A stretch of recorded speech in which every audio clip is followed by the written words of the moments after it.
સાંસદ ગેનીબેન ઠાકોરની રાજકોટમાં અગ્નિકાંડ મામલે રેલી યોજાઈ। રાજકોટના અગ્નિકાંડમાં હજુ સુધી કોઈ નક્કર પગલાં ભરાયા નથી।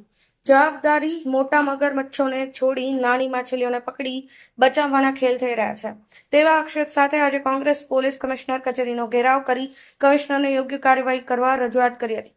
બહુમાળી ભવન ચોકથી પોલીસ કમિશનર કચેરી સુધી રેલી યોજી હતી।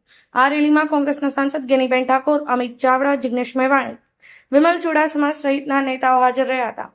સીટના વડા સુભાષ ત્રિવેદીને બદલાવવાની માંગ સાથે પીડિતોને ન્યાય ન મળે ત્યાં સુધી લડત ચાલુ રાખવા કોંગ્રેસે તૈયારી બતાવી છે। જો સરકાર દ્વારા રજૂઆત પર ધ્યાન નહીં દેવામાં આવે તો આગામી 25 જૂને રાજકોટ બંધની ચીમકી કોંગ્રેસે ઉચ્ચારી હતી। ગેનીબેન ઠાકોરે જણાવ્યું હતું કે આજે રાજકોટ પોલીસ કમિશનરને મળી તેમને વિગતોથી માહિતગાર કર્યા હતા। આ રજૂઆતમાં ખાસ જણાવ્યું છે કે અગાઉ જે રાજકોટ મ્યુનિસિપલ કમિશનર હતા તેમને તપાસ સોંપવામાં આવે તે યોગ્ય નથી। જેના નેજા હેઠળ ભ્રષ્ટાચાર થયો હોય તે અધિકારી તપાસ કરે તો સત્ય બહાર આવી શકે નહીં। ગુજરાત પોલીસ વિભાગમાં જેનું નામ સારું છે તેમજ જેના પર લોકોને વિશ્વાસ છે તેવા અધિકારીઓને તપાસ સોંપવી જોઈએ। જુદા જુદા વિભાગમાંથી પીડિતોના વકીલો અને પરિવારજનો જેના નામ કહે તેને તપાસ સોંપવામાં આવવી જોઈએ। અગાઉ મ્યુનિસિપલ કમિશનર જગદીશ જેમ લોકોના દિલ જીતી ગયા હતા તેવી કામગીરી પોલીસ કમિશનર બ્રિજેશ ઝા પાસે પણ હોવાનું તેમણે કહ્યું હતું। તેમજ આ રજૂઆતને શાંતિથી સાંભળી તપાસ કરવાની ખાતરી પોલીસ કમિશનર દ્વારા આપવામાં આવી હોવાનું જાણવા મળ્યું છે। જિગ્નેશ મેવાણીએ જણાવ્યું હતું કે રાજકોટ પોલીસ કમિશનર તપાસની ખાતરી આપી છે પણ અમને ભાજપ સરકાર પર ભરોસો જરાય નથી। અગાઉના મોરબી, સુરત, વડોદરા, અમદાવાદ સહિતના કાંડમાં ભારતીય જનતા પાર્ટી એક પણ ન્યાય આપ્યો નથી। ત્યારે આ જ્યાં સુધી નોન કરપ્શન અધિકારીઓને તપાસ સોંપવામાં નહીં આવે ત્યાં સુધી કોંગ્રેસનું આંદોલન ચાલુ રાખવામાં આવશે। આજે પોલીસ કમિશનરના શા માટે તથા આ માટે રજૂઆત કરવાની સાથે પીડિતો માટે ₹1 કરોડનું વળતર તેમજ ફાસ્ટ ટ્રેક કોર્ટમાં 1 વર્ષમાં ચુકાદો આવે તે રીતે આ કેસ ચલાવવામાં સહિતની માંગ કરવામાં આવી છે।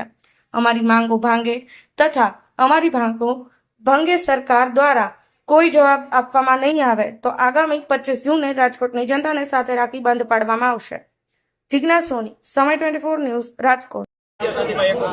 રાજકોટ શહેરના પોલીસ કમિશનરે આ પ્રકરણમાં યોગ્ય તપાસની ખાતરી આપી છે પણ અમને ભરોસો રાજ્યની ભાજપ સરકાર ઉપર નથી।